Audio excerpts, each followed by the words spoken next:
El sonido de las palabras. The Sounds of Speech. Octavia E. Butler. Audiocuento editado por Juan Pablo Flores Montaño. Para Cuentos Extraños. Weird Tales.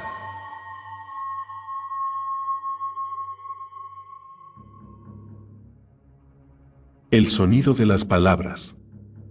The Sounds of Speech. Hubo problemas a bordo del autobús de Washington Boulevard. Ray se había hecho a la idea de encontrarse tarde o temprano con problemas en aquel viaje. Había aplazado su marcha hasta que la soledad y la desesperanza la empujaron a irse. Pensaba que podía quedarle un grupo de familiares vivos, un hermano y sus 2 hijos a 30 kilómetros, en Pasadena. Eso suponía un viaje sin retorno de un día, si tenía suerte. La inesperada llegada del autobús cuando abandonó su hogar en Virginia Road le había parecido una señal de buena suerte hasta que los problemas comenzaron. 2 jóvenes se habían enzarzado en un desacuerdo de algún tipo o, más probablemente, un malentendido. Estaban de pie en el pasillo, gruñendo y haciéndose gestos mutuamente, cada uno en su propia precaria posición vertical, mientras el autobús daba bandazos sobre los baches del asfalto. El conductor parecía empeñado en desequilibrarles. Sin embargo, sus gestos se interrumpían justo antes de traducirse en contacto físico, falsos puñetazos, movimientos de mano intimidantes que reemplazaban perdidos insultos. Los pasajeros observaban a la pareja, luego se miraban y emitían breves sonidos de ansiedad. 2 niños lloriqueaban. Ray estaba sentada a poca distancia, detrás de las partes en disputa y frente a la puerta trasera. Los observó atentamente, sabiendo que la pelea comenzaría cuando alguno perdiera los nervios o cuando la mano de alguno resbalase o alguno de ellos apurase su limitada capacidad de comunicación. Estas cosas podían pasar en cualquier momento. Una de ellas ocurrió cuando el autobús pasó por encima de un bache especialmente profundo y uno de los hombres, alto, delgado y desdeñoso, fue lanzado hacia su oponente más bajito. Inmediatamente, el hombre más bajo lanzó su puño izquierdo haciendo añicos la mueca de desdeño. Golpeó a su oponente más alto como si no tuviera ni necesitara otra arma distinta a su puño izquierdo. Le golpeó lo suficientemente fuerte y rápido para derribar al hombre alto antes de que éste pudiera recobrar el equilibrio o devolver el golpe ni tan siquiera una vez. La gente gritaba y chillaba atemorizada. Los que estaban más cerca se arrastraron para quitarse de en medio.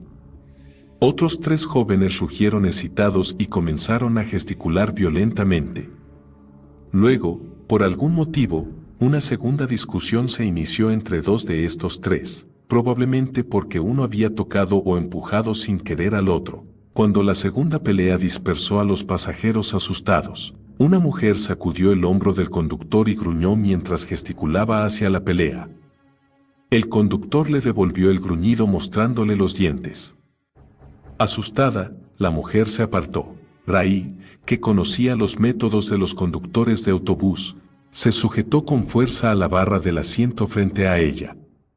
Cuando el conductor pisó el freno, ella estaba preparada y los combatientes no. Estos cayeron sobre los asientos y sobre los pasajeros que gritaban, creando aún más confusión.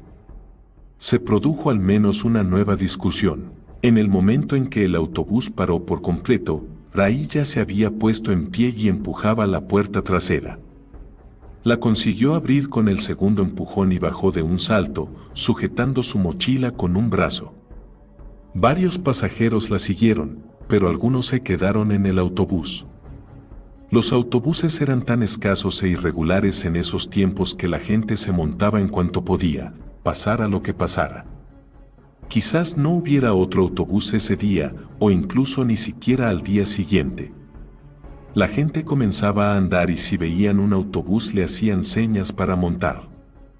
Los que realizaban viajes entre ciudades, como el de Ray desde Los Ángeles a Pasadena, hacían planes para acampar, o pedían refugio a los habitantes de la zona arriesgándose a que estos les robaran o asesinaran.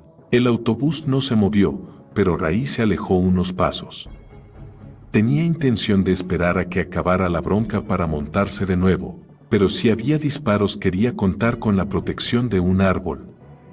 Así pues, estaba cerca de la acera cuando un Ford azul abollado al otro lado de la calle hizo un cambio de sentido y aparcó delante del autobús. Los coches no abundaban en estos tiempos debido a la escasez de combustible y de mecánicos no discapacitados. Los coches que todavía funcionaban tenían tantas probabilidades de ser utilizados como armas como de servir de medio de transporte. Así pues, cuando el conductor del Ford le hizo una seña a Raí para que se acercara, ella se alejó con cautela. El conductor bajó del auto, era un hombre grande y joven, con una barba pulcra y espeso cabello moreno.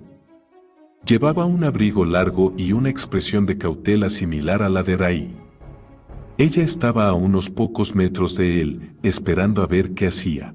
Él miró hacia el autobús, que en esos momentos se mecía por el combate que tenía lugar en el interior, luego hacia el pequeño grupo de pasajeros que se habían bajado. Finalmente volvió a mirar a Raí. Ella le devolvió la mirada, plenamente consciente de su vieja automática del calibre 45 que escondía bajo la chaqueta. Observó las manos del hombre. Este señaló el autobús con la mano izquierda.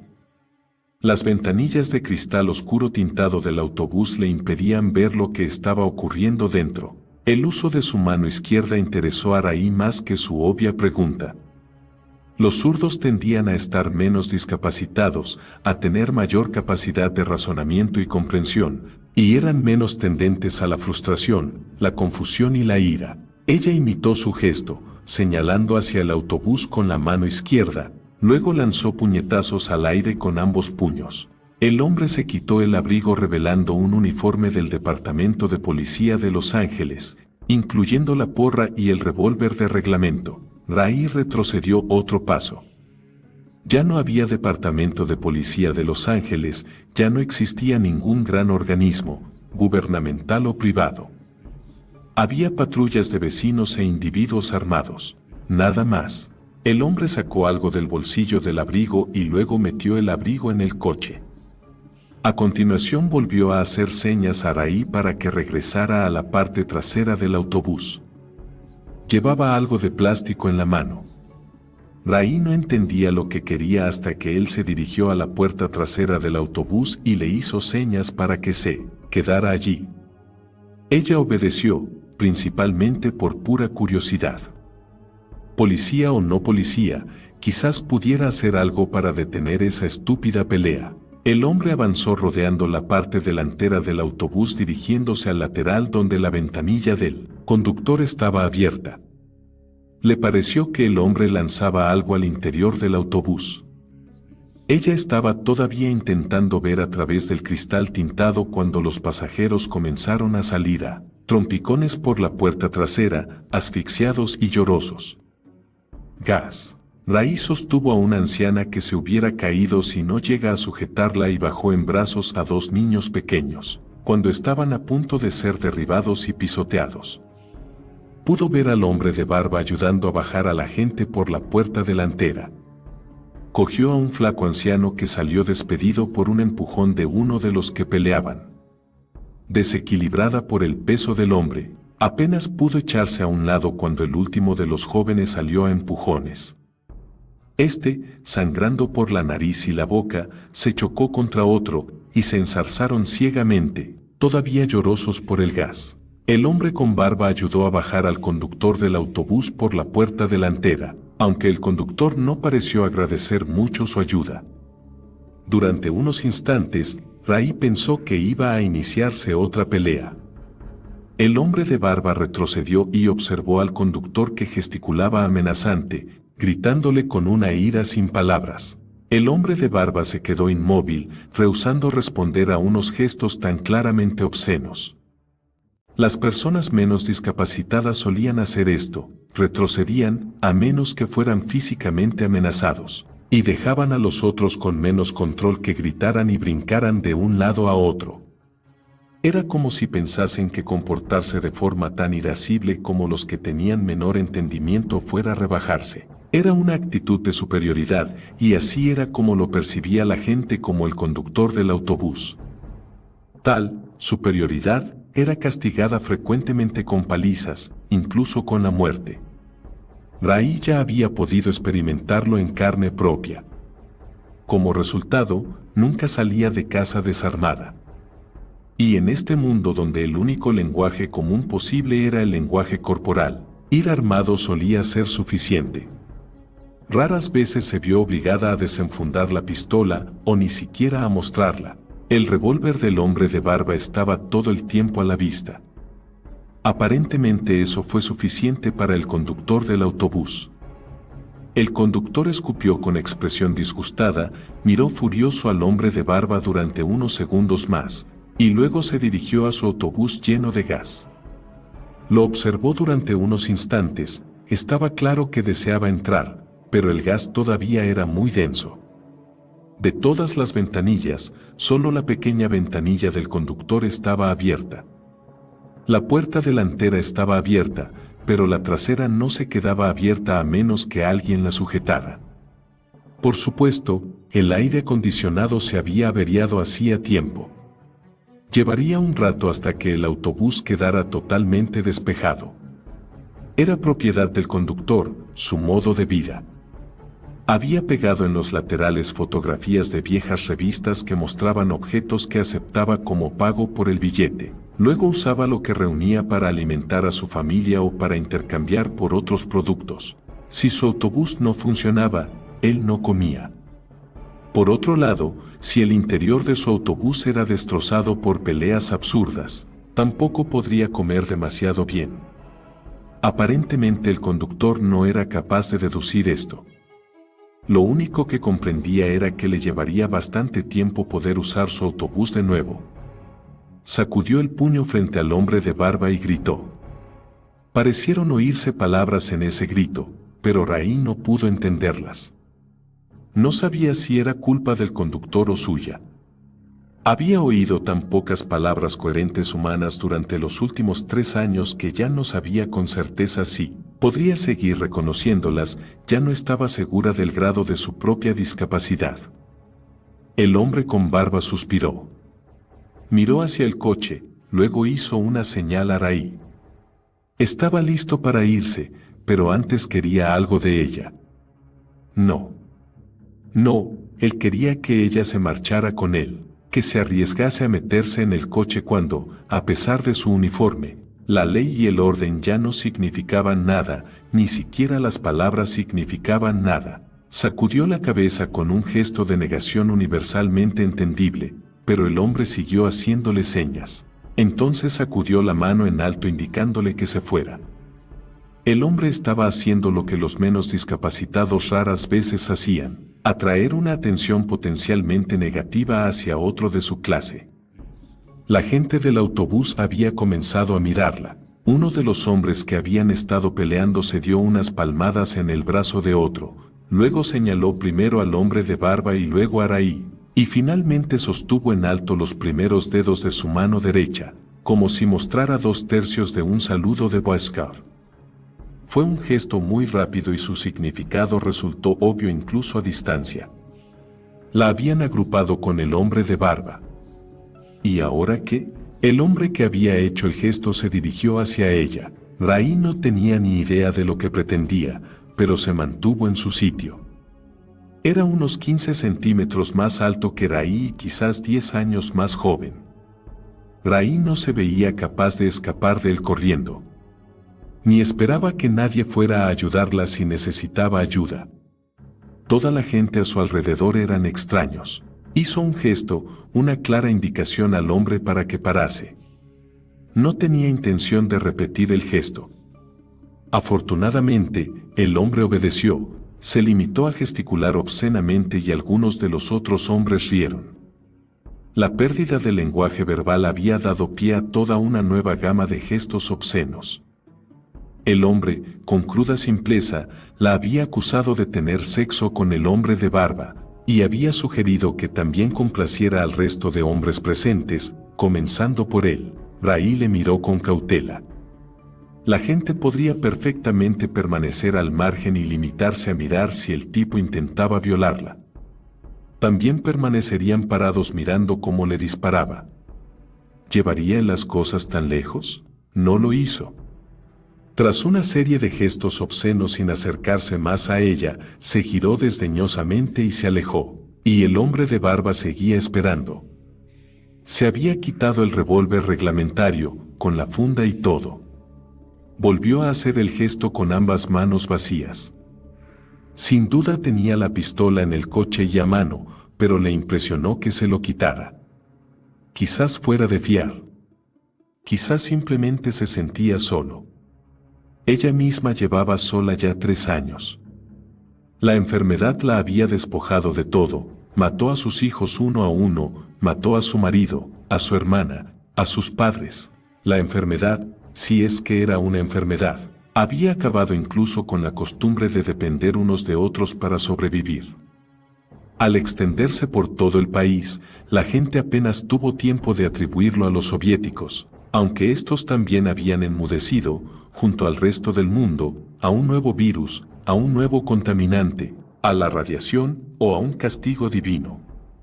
La enfermedad se manifestaba con la rapidez de un ataque en la manera en que discapacitaba a las personas, y era similar a un accidente cerebrovascular en algunos de sus efectos. Pero el daño era extremadamente específico. El lenguaje siempre se perdía o quedaba severamente dañado. Nunca se recuperaba. Con frecuencia también se manifestaban parálisis, deficiencias intelectuales o la muerte. Raí se dirigió hacia el hombre de barba, ignorando los silbidos y aplausos de 2 de los jóvenes y sus señales con el pulgar en alto hacia el hombre de barba. Si él les hubiera respondido con una sonrisa o tan siquiera les hubiera hecho caso de alguna forma, Raí sin duda hubiera cambiado de idea. Si se hubiera tomado el suficiente tiempo para pensar sobre las posibles consecuencias letales de meterse en el coche de un extraño, habría cambiado de idea. Por el contrario, pensó en el hombre que vivía enfrente de su casa. Raras veces se lavaba desde que contrajo la enfermedad. Y se había habituado a orinar en cualquier lugar que le pillara. Ya tenía 2 mujeres, una de ellas se encargaba de cuidar sus grandes jardines. Le toleraban a cambio de su protección. Él ya había dejado claro que deseaba que Raí se convirtiera en su tercera mujer. Raí entró en el coche y el hombre de barba cerró la puerta. Le miró mientras rodeaba el coche hasta la puerta del conductor y también le vigiló las espaldas, pues se había dejado la pistola en el asiento junto a ella y el conductor del autobús y un par de jóvenes se habían acercado unos pasos. Sin embargo, no hicieron nada hasta que el hombre de barba estuvo dentro del coche. Entonces uno de ellos lanzó una piedra. Otros siguieron su ejemplo, y mientras el coche se alejaba varias piedras rebotaron sin causar daño alguno. Cuando el autobús estuvo a cierta distancia de ellos, Raí se limpió el sudor de la frente y anheló poder relajarse. El autobús la habría acercado más de medio camino a Pasadena. Solo habría tenido que recorrer andando 15 kilómetros. Se preguntó cuántos kilómetros le iba a tocar andar al meterse en el coche, y también se preguntó si andar una larga distancia iba a ser su único problema. En Figueroa y Washington, donde el autobús normalmente tomaba un desvío a la izquierda, el hombre de barba se detuvo, la miró y le indicó que eligiera una dirección. Cuando Raí señaló hacia la izquierda y él realmente giró a la izquierda, comenzó a relajarse. Si él deseaba ir a donde ella le dirigiera, quizás es que era de fiar. Mientras pasaban junto a bloques de edificios calcinados y abandonados, almacenes vacíos y coches destrozados o desguazados, él se sacó una cadena de oro por encima de la cabeza y se la pasó a ella. El colgante que llevaba era una piedra negra lisa y pulida. Obsidiana. Su nombre quizás era Rock o Peter o Black, pero decidió bautizarlo como obsidiana. Incluso su memoria, en ocasiones totalmente inútil, retendría un nombre como obsidiana. Ella le enseñó el símbolo de su propio nombre, un alfiler en forma de larga espiga de trigo. La había comprado mucho antes de que comenzara la enfermedad y el silencio. Desde entonces siempre la llevaba encima, creyendo que era lo más cercano a su nombre, Raí, 2, que podría encontrar. Las personas como Obsidiana, que no la conocían de antes, probablemente pensaban que se llamaba Trigo. Aunque tampoco es que importase demasiado. Ya nunca más escucharía a nadie pronunciar su nombre. Obsidiana le devolvió el alfiler. Le cogió la mano cuando ella la alargó para cogerlo y frotó su pulgar en las callosidades de su mano. Se detuvo en First Street y volvió a preguntar qué dirección tomar. Entonces, tras girar hacia la derecha, según le indicó ella, aparcó cerca del centro de música. Allí, él tomó un papel plegado del salpicadero y lo desplegó. Ray reconoció que se trataba de un callejero, aunque no entendía lo que estaba escrito en él. Él alisó el mapa, volvió a tomar la mano de ella y guió su dedo índice a un punto. La señaló, se señaló a sí mismo y señaló el suelo. Lo cual significaba, estamos aquí. Ray comprendió entonces que él quería saber a dónde iba. Ella quería decírselo, pero sacudió la cabeza con tristeza. Había perdido su capacidad de leer y escribir. Esa era su discapacidad más grave y más dolorosa. Había sido profesora de historia en la UCLA. Se había dedicado a la escritura por cuenta propia. Y ahora ni siquiera era capaz de leer sus propios escritos. Tenía una casa llena de libros que no podía leer, pero tampoco se sentía con fuerzas para quemarlos como combustible, y su memoria no conseguía recordar mucho de lo que había leído anteriormente. Observó el mapa, intentando calcular. Ella había nacido en Pasadena, había vivido 15 años en Los Ángeles. En esos momentos se encontraba cerca del centro cívico de LA, conocía las posiciones relativas de las dos ciudades. Conocía calles, direcciones, incluso sabía que debía permanecer alejada de las autopistas, ya que podrían estar bloqueadas por coches destrozados y pasos elevados destruidos. Debería ser capaz de señalar Pasadena, aunque no pudiera reconocer la palabra. Vacilante, apoyó la mano sobre un trozo en color naranja claro en la esquina superior derecha del mapa. Tenía que ser el punto correcto. Pasadena. Obsidiana le apartó la mano y miró debajo, luego plegó el mapa y lo puso de nuevo en el salpicadero. En el último segundo, ella fue consciente de que él podía leer. Probablemente también podría escribir. De repente, comenzó a odiarlo, un odio amargo y profundo. ¿De qué le servía a él leer y escribir a un hombre maduro que jugaba a polis y ladrones? Pero él podía hacerlo y ella no. Ella nunca podría. Sintió náuseas de odio, frustración y envidia en el estómago. Y a tan solo unos centímetros de su mano había una pistola cargada. Ray permaneció inmóvil, observándole, casi imaginándose su sangre. Pero la ira se inflamó y decayó, y no hizo nada. Obsidiana le tomó de la mano con vacilante confianza. Ella le miró. El rostro de Ray había revelado demasiado.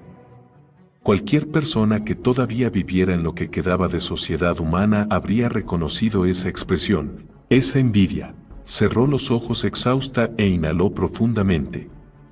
Había sentido anhelo por el pasado, odio por el presente y una creciente desesperanza y sinsentido, pero nunca había sentido unas ganas tan fuertes de matar a otra persona.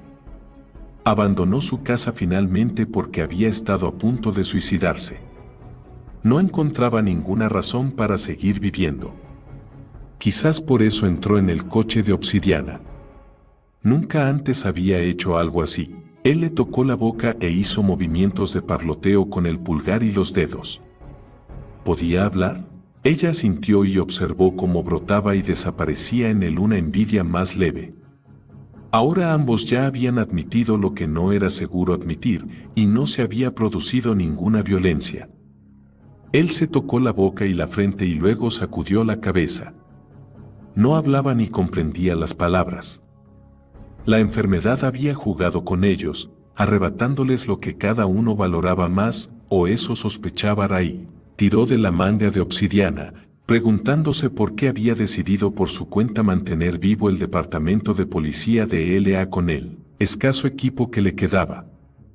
En todo lo demás, parecía bastante cuerdo. ¿Por qué no estaba en su casa cultivando maíz, criando conejos y niños? Pero ella no sabía cómo preguntar. Entonces él puso la mano sobre el muslo de Raí y ella tuvo que enfrentarse a otra cuestión. Sacudió la cabeza. Enfermedad, embarazo, indefensa y solitaria agonía, no.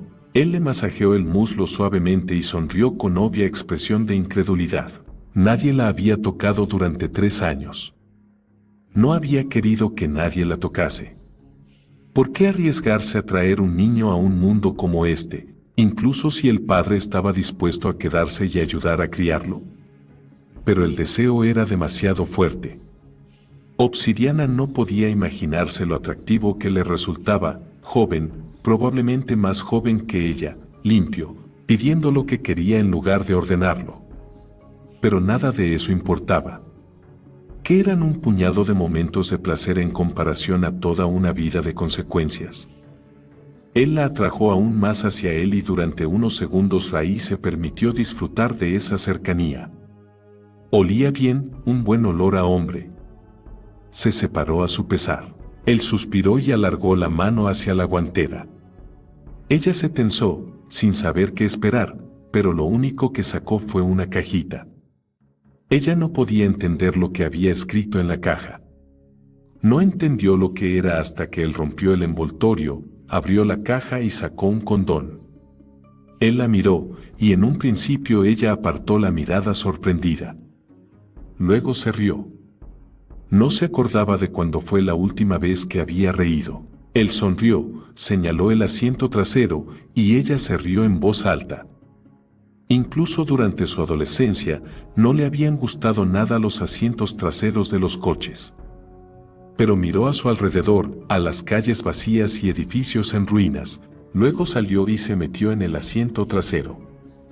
Él dejó que ella le pusiera el condón y luego pareció sorprendido por sus ansias. Un poco más tarde, estaban sentados juntos, cubiertos con el abrigo de él y sin ninguna gana de volver a ser de nuevo casi extraños totalmente vestidos. Él hizo un gesto de acunar un bebé y la miró con expresión de pregunta. Ella tragó saliva y sacudió la cabeza. No sabía cómo decirle que sus hijos estaban muertos. Él tomó su mano y dibujó una cruz sobre ella con su dedo índice. Luego volvió a hacer el gesto de acunar un bebé. Raí asintió, sostuvo en alto 3 dedos y luego se giró, intentando detener un repentino torrente de recuerdos. Se había dicho a sí misma que los niños que crecían en esos tiempos eran merecedores de lástima. Corrían por los cañones de los centros urbanos sin ningún recuerdo real de que habían sido esos edificios o ni siquiera cómo habían sido. Los niños del presente recolectaban libros y madera para quemarlos como combustible. Corrían por las calles persiguiéndose y gritando como chimpancés. No tenían futuro. Ya eran todo lo que podrían llegar a ser. Él puso la mano sobre su hombro y ella se giró repentinamente, rebuscando por el asiento la cajita y rogándole que le hiciera el amor otra vez. Él podía aportarle olvido y placer. Hasta ese momento ninguna otra cosa lo había logrado. Hasta ese momento, cada nuevo día la había acercado al momento en que haría lo que no había hecho cuando abandonó su hogar, meterse la pistola en la boca y apretar el gatillo. Preguntó a Obsidiana si quería ir a casa con ella, quedarse con ella. Él la miró sorprendido y complacido cuando la entendió. Pero no le respondió de inmediato. Finalmente, sacudió la cabeza, como ella había temido. Probablemente se lo pasaba demasiado bien jugando a polis y ladrones y recogiendo a mujeres. Raí se vistió con silenciosa decepción, incapaz de sentirse enfadada con él. Quizás ya tenía una esposa y un hogar. Era probable. La enfermedad había afectado más a los hombres que a las mujeres. Había matado a más hombres y había discapacitado gravemente a más hombres. Los hombres como Obsidiana no eran corrientes. Las mujeres, o bien se conformaban con menos o permanecían solas. Si encontraban a una Obsidiana hacían todo lo posible por quedárselo. Raí sospechaba que tenía una mujer más joven y más bonita cuidándole. Él la tocó mientras ella se ataba la funda de la pistola y le preguntó con una complicada serie de gestos si estaba cargada. Ella asintió con expresión grave. Él le dio unas palmaditas en el brazo. Ray le volvió a preguntar si quería ir a casa con ella, en esta ocasión usando una serie de gestos distinta. Antes le había parecido que dudaba. Quizás se dejara cortejar. Él salió del coche y se montó en el asiento delantero sin responderle. Ella volvió a sentarse delante, observándole. En ese momento él tiró de su uniforme y la miró. Ella pensó que le estaba preguntando algo, pero no sabía qué. Él se quitó su placa, la señaló con un dedo, luego se señaló el pecho. Claro, Ray tomó la placa de su mano y clavó su espiga de trigo en ella. Si jugar a polis y cacos era su única locura, le dejaría jugar. Ella lo acogería, con su uniforme y todo. Se le ocurrió que finalmente podría perderle por alguien que él conociera de la misma forma que la había conocido, a ella. Pero al menos podría disfrutarlo por un tiempo. Él volvió a coger el callejero, le dio unos golpecitos con el dedo, señaló vagamente en dirección noreste hacia Pasadena, luego la miró. Ella se encogió de hombros, le tocó el brazo, luego el suyo propio, y sostuvo los dedos índice y corazón muy juntos, solo para asegurarse. Él tomó los dos dedos y asintió. Estaba con ella. Ella le quitó el mapa y lo tiró sobre el salpicadero. Señaló hacia atrás, al suroeste, de regreso a casa. Ya no tenía que ir a Pasadena. Podía seguir teniendo a su hermano y sus dos sobrinos allí, 3 varones diestros. Ya no tenía que averiguar si estaba tan sola como temía. Ya no estaba sola. Obsidiana tomó Hill Street en dirección sur, luego Washington hacia el oeste, y ella se reclinó hacia atrás, preguntándose cómo iba a hacer tener otra vez a alguien. Con lo que había logrado rapiñar, los alimentos en conserva que había preparado y lo que había cultivado, había suficiente comida para los dos. Sin duda había suficiente espacio en una casa de 4 dormitorios. Él podía trasladar sus cosas allí. Y lo mejor de todo, el animal que vivía en la casa de enfrente recularía y posiblemente no la obligaría a matarle. Obsidiana la arrimó hacia él y ella apoyó la cabeza sobre su hombro, cuando de repente él frenó de golpe, haciendo que casi saliera despedida del asiento. Por el rabillo del ojo, Ray había visto que alguien pasaba corriendo delante del coche. Un solo coche en la calle y alguien tuvo que cruzarse con él. Tras enderezarse, Ray vio que la persona que corría era una mujer que huía de una casa de vieja estructura y en dirección a un escaparate protegido con tablones remachados. Ella corría en silencio, pero el hombre que la perseguía gritaba algo parecido a un galimatías mientras corría. Llevaba un objeto en la mano. No era una pistola. Un cuchillo, quizás. La mujer intentó abrir la puerta del comercio, pero estaba cerrada. Miró angustiada a su alrededor y agarró un fragmento de cristal roto del escaparate. Después se giró blandiendo el cristal en la mano para enfrentarse a su perseguidor. Ray pensó que era más probable que se cortara la mano a que lograra herir a alguien con aquel cristal. Obsidiana saltó del coche, gritando. Era la primera vez que Ray oía su voz, profunda y ronca por la falta de uso. Hacía el mismo sonido una y otra vez, como hacían algunos de los que carecían de habla, da, da, da. Ray salió del coche mientras Obsidiana corría hacia la pareja. Él había sacado la pistola. Temerosa, ella desenfundó la suya propia y liberó el seguro. Miró a su alrededor para ver si alguien más había sido atraído a la escena. Vio al hombre mirar a Obsidiana y a continuación, repentinamente, se abalanzó hacia la mujer. La mujer le rajó la cara con el cristal, pero él le inmovilizó el brazo y logró apuñalarla 2 veces antes de que Obsidiana pudiera dispararle. El hombre se inclinó hacia adelante y luego se desplomó, agarrándose el abdomen. Obsidiana gritó, luego hizo gestos a Ray para que ayudara a la mujer. Ray se arrodilló junto a la mujer, recordando que tenía poco más que vendas y antiséptico en su mochila. pero ya no se podía hacer nada por la mujer. La había apuñalado con un cuchillo de deshuesar largo y fino. Ray tocó a Obsidiana para informarle de que la mujer estaba muerta. Él se había inclinado antes para comprobar si el hombre herido que yacía inmóvil estaba muerto. Pero en el momento en que Obsidiana levantó la mirada para ver qué quería Ray, el hombre abrió los ojos. Con el rostro crispado, agarró el revólver recién enfundado de Obsidiana y disparó.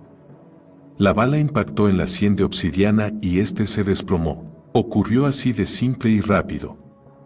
Un segundo más tarde, Ray disparó al hombre herido cuando giraba el cañón de la pistola hacia ella. Y Ray se quedó sola, con 3 cadáveres. Se arrodilló junto a Obsidiana, con los ojos secos, el ceño fruncido, intentando entender por qué todo había cambiado tan repentinamente. Obsidiana se había ido. Había muerto y la había abandonado, como todos los demás. 2 niños muy pequeños emergieron de la casa de la que el hombre y la mujer habían salido corriendo, un niño y una niña de unos 3 años. Cogidos de la mano, cruzaron la calle hacia Ray. La miraron, luego pasaron por su lado y se dirigieron hacia la mujer muerta. La niña sacudió el brazo de la mujer como si estuviera intentando despertarla. Ray no pudo soportarlo más. Se levantó, sintiendo náuseas de dolor y rabia en el estómago. Creía que si los niños se echaban a llorar, no podría evitar las náuseas y el vómito. Esos 2 niños se habían quedado solos. Ya eran lo suficientemente mayores para rapiñar comida. No necesitaba más dolor en su vida. No necesitaba los hijos de una extraña que crecerían para convertirse en chimpancés sin pelo. Ray regresó al coche. Al menos, podría volver a casa en coche. Recordaba cómo se conducía. La idea de que debía enterrar a Obsidiana se le ocurrió justo antes de llegar al coche y entonces sí que vomitó. Había encontrado y perdido a ese hombre tan rápidamente. Era como si le hubieran arrebatado el consuelo y la seguridad y le hubieran propinado una repentina e inexplicable paliza. Su cabeza no terminaba de aclararse. No podía pensar. De alguna forma, se obligó a volver donde yacía Obsidiana para mirarlo. Se encontró de rodillas junto a él sin recordar cuándo se había arrodillado. Le acarició el rostro, la barba.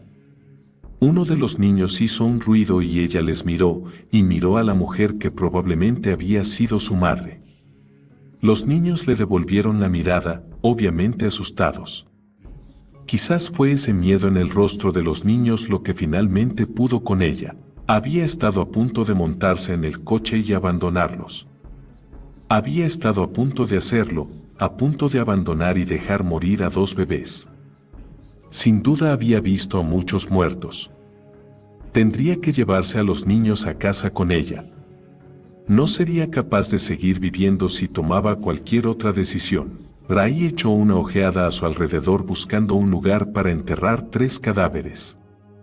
¿O 2? Se preguntó si el asesino sería el padre de los niños.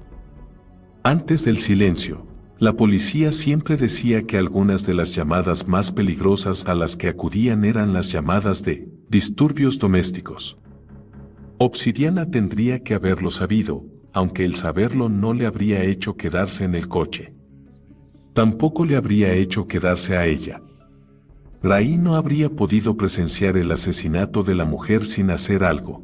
Arrastró a Obsidiana hasta el coche. No tenía nada con lo que cavar y tampoco tenía a nadie que vigilase mientras ella cavaba. Sería mejor llevarse los cuerpos y enterrarlos junto a su marido y sus hijos. Después de todo, Obsidiana sí iría a su casa. Cuando logró colocarlo en el suelo de la parte trasera, regresó para recoger a la mujer. La niña pequeña, delgada, sucia, solemne, se puso en pie y, sin pretenderlo, ofreció a Ray un regalo. Cuando Ra comenzó a arrastrar a la mujer por los brazos, la niña pequeña gritó. No. Ray soltó a la mujer y miró a la niña. No. Repitió la niña, que se acercó hasta quedarse junto a la mujer. Márchate, le dijo a Ray. No hables, le dijo el niño pequeño. No era un sonido borroso o confuso. Ambos niños habían hablado y Raí les había entendido. El chico miró al asesino muerto y se apartó de él. Tomó a la niña de la mano. «Cállate», susurró, palabras fluidas. ¿Había muerto la mujer porque podía hablar y había enseñado a sus hijos a hablar? ¿Había sido asesinada por la ira enconada de un marido o por la ira envidiosa de un extraño? Y los niños debieron nacer tras el silencio. ¿Les afectó la enfermedad entonces? ¿O eran simplemente inmunes? Sin duda habían tenido suficiente tiempo para enfermar y enmudecer. La mente de Raí dio un salto hacia adelante. ¿Y si los niños de 3 años o menores estaban bien y eran capaces de aprender el lenguaje? ¿Y si lo único que necesitaban era profesores? Profesores y protectores. Raí echó una mirada al asesino muerto. Para su vergüenza, creyó entender algunas de las pasiones que debían de haberle impulsado a hacerlo, fueran las que fuesen. Ira, frustración, desesperanza, envidia demente, ¿cuántos había como él, gente dispuesta a destrozar lo que no podía tener? Obsidiana había sido protector, había elegido ese papel por quién sabe qué razones. Quizás ponerse un uniforme obsoleto y patrullar las calles vacías era lo que hacía que no se pusiera una pistola en la boca. Y ahora que había algo que valía la pena proteger, se había ido. Ella había sido profesora. Y bastante buena. También había sido protectora, aunque solo de sí misma. Se había mantenido con vida cuando no tenía ninguna razón por la que vivir. Si la enfermedad dejaba en paz a estos niños, ella podría mantenerlos con vida. Levantó a la mujer muerta en sus brazos y la colocó en el asiento trasero del coche. Los niños se echaron a llorar, pero ella se arrodilló sobre el asfalto agrietado y le susurró, temerosa de asustarlos con la dureza de su voz largamente acallada. «No pasa nada», les dijo. «Os venís con nosotros también». «Vamos», los levantó a ambos, uno en cada brazo. Eran tan ligeros. ¿Habían estado comiendo suficiente? El chico cubrió la boca de Raí con la mano, pero ella apartó la cara. «No pasa nada si hablo», le dijo.